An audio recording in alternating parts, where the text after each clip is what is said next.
सभी विद्यार्थियों को स्वागत है इम्प्रेसिव स्टडी मंच पर।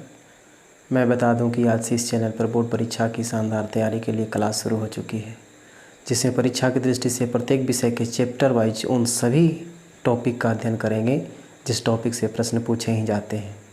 तो देर न करते हुए आज की इस नए वीडियो में चलते हैं एक चैप्टर पर जिसे हमने गणित विषय से लिया है और जिसका नाम है वास्तविक संख्या। तो इस चैप्टर से जितने भी टॉपिक होंगे जिससे प्रश्न बनेंगे, जो परीक्षा में प्रश्न पूछे जाएंगे, तो उन टॉपिक को सबसे पहले हम लोग जान लेते हैं। तो सबसे पहला टॉपिक है अभाज्य गुणनखंड। क्या है? अभाज्य गुणनखंड। दूसरा टॉपिक है यूक्लिड विभाजन प्रमेयिका। यूक्लिड विभाजन प्रमेयिका, इसको हम लोग भाग एल्गोरिथम भी बोलते हैं। भाग एल्गोरिथम। फिर तीसरा टॉपिक है महत्तम समापवर्तक और लघुत्तम समापवर्त, HCF और LCM। यानी क्या हो गया? HCF यानी मासा और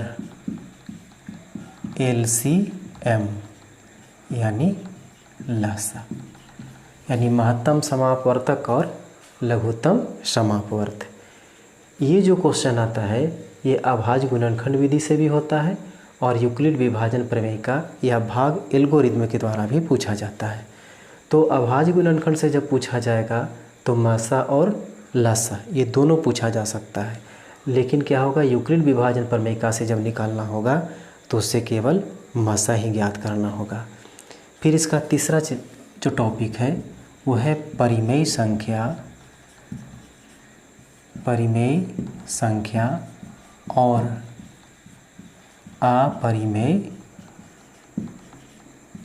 संख्या को पहचानना। माने संख्या दे दी जाती है और उसमें पहचान करना होता है कि इसमें से कौन परिमेय संख्या है या इसमें से कौन अपरिमेय संख्या है। फिर इसके बाद क्या है, जो अगला टॉपिक जो होता है उसमें क्या है कि किसी संख्या को P/Q के रूप में लिखना। यानी संख्या यहाँ डॉट डॉट यहाँ दे दी जाती है को P/Q यानी अंश बटा हर के रूप में लिखना, के रूप में लिखना। फिर इसके बाद आता है दशमलव प्रसार। दशमलव प्रसार ज्ञात करना।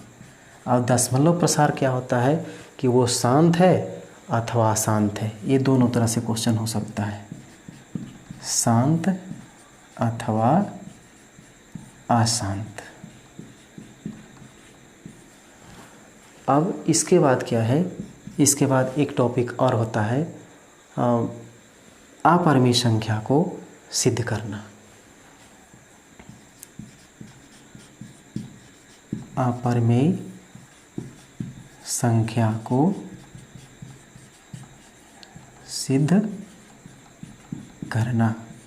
यानी क्वेश्चन दे दिया जाएगा कि √5 अपरिमेय संख्या को सिद्ध करें, यानी सिद्ध करें कि √5 एक अपरिमेय संख्या है। तो इस चैप्टर से देखें कि इतना सा टॉपिक है, तो अगर इस टॉपिक को पूरा सही ढंग से कवर कर लिया जाए तो इस चैप्टर से जितने भी प्रश्न पूछे जाएंगे उससे एक भी प्रश्न नहीं छूटने वाला है। तो अब क्या करना है हम लोग को, अब बारी बारी से एक एक टॉपिक का हम लोग अध्ययन करेंगे। सबसे पहले आज हम सबसे पहला टॉपिक पर चलते हैं जिसका नाम है अभाज्य गुणनखंड।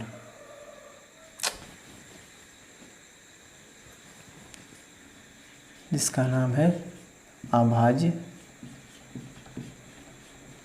गुणनखंड। अब इसमें क्या करना है कि सबसे पहले हमको अभाज्य संख्या को समझना होगा। तो अभाज्य संख्या किसे कहते हैं?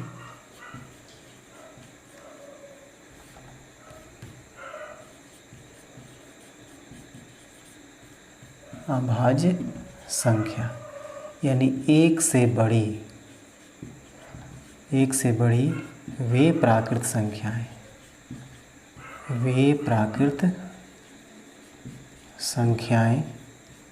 जो एक और स्वयं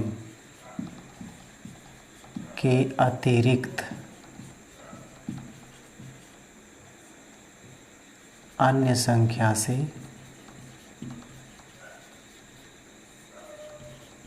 विभाजित नहीं हो, अन्य संख्या से विभाजित नहीं हो, उसे क्या कहेंगे? अभाज्य संख्या। अब उसके बाद फिर इसका एग्जाम्पल में क्या होगा? जैसे में, तो यहाँ देखा जाए, पहले संख्या को हम लिख लेते हैं। प्राकृत संख्या 1, 2, 3, 4, 5, 6, 7, 8, 9, 10।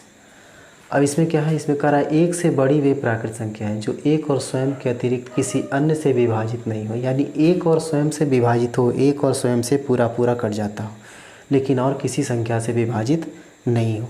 और क्या होना चाहिए? एक से बड़ी। तो एक से बड़ी तो यानी एक तो नहीं है। अब यहाँ क्या चेक करना है कि इसमें से कौन अभाज्य संख्या है। तो देखा जाए, पर इसमें हम चेक करते हैं कि 2 जो है, 2 अभाज्य संख्या है या नहीं। तो इसमें 1 से कटता है, तो 1 से कहता है 2 विभाजित है, 1 दूना 2। फिर स्वयं से, यानी संख्या है कितना? 2, तो इसका स्वयं की संख्या 2 हो गया। तो 2 में 2 से विभाजित करें तो 2 एकम 2, पूरा कट गया। और क्या ये कोई संख्या से विभाजित है? तो 2 में और किसी संख्या से भाग नहीं लगेगा। तो क्या हो गया? ये अभाज्य संख्या। 2 क्या हो गया? अभाज्य संख्या। अब इसमें इसको ले लिया जाए, 5 को चलते हैं। ये कितना से कटेगा? तो 1 से विभाजित है, फिर स्वयं से यानी 5 से भी विभाजित है, और किसी संख्या से विभाजित है नहीं। ये 5 जो है और किसी संख्या से विभाजित नहीं है। तो जो 1 और स्वयं से विभाजित है, 1 और स्वयं से विभाजित है, तो क्या है? अभाज्य संख्या। यानी यहाँ पर 5 भी अभाज्य संख्या हो गया। इसी तरह से 3 को भी देखेंगे तो 3 क्या है? 3 1 से विभाजित है, 3 3 से विभाजित है, और किसी से विभाजित नहीं है। तो जो 1 से और स्वयं से विभाजित है वो क्या हो गया? अभाज्य संख्या। 4 को ले लिया जाए, 4 कितना से विभाजित है? तो 4 देख रहे हैं कि 1 से भी विभाजित है, 4 स्वयं से भी विभाजित है, और 4 जो है 2 से भी विभाजित है। अब क्या हो गया?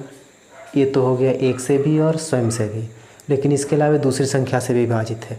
लेकिन इसका शर्त क्या है कि दूसरी संख्या से विभाजित नहीं है। तो जब ये दूसरी संख्या से विभाजित हो गया तो ये अभाज्य संख्या नहीं होगा। अब इसके बाद क्या करना है? ऐसी बहुत सी अभाज्य संख्याएं हो सकती हैं। अब चलना है भाज्य संख्या। भाज्य संख्या में क्या है कि वे संख्याएं जो एक और स्वयं के अतिरिक्त क्या है? अन्य संख्या से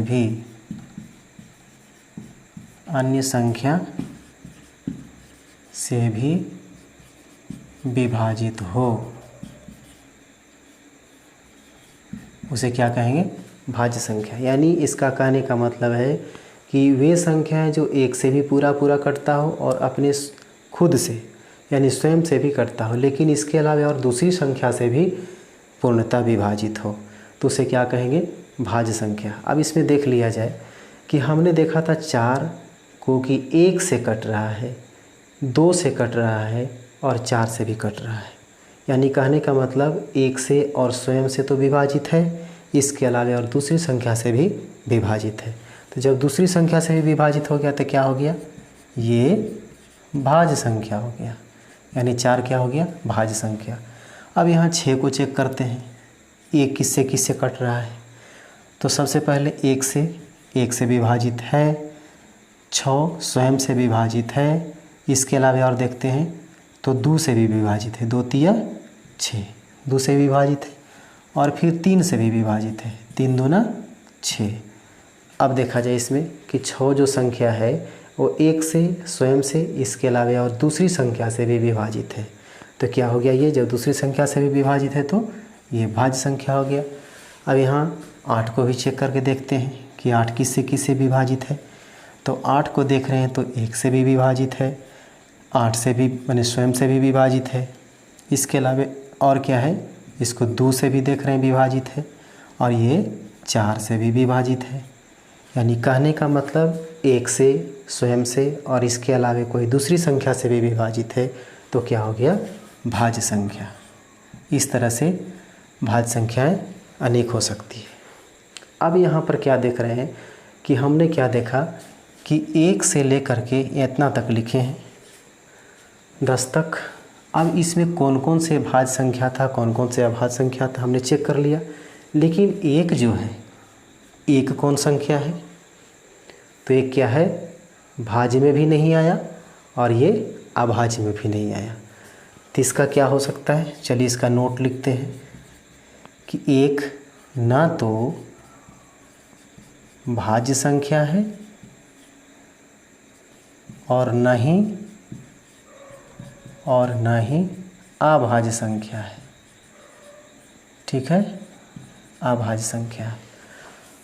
अब इसमें एक चीज़ और पूछा जाता है कि सबसे छोटी अभाज्य संख्या कौन है। तो सबसे छोटी अभाज्य संख्या कौन आया है, 2। तो यहाँ क्या हो जाएगा कि सबसे छोटी अभाज्य संख्या कौन है, 2।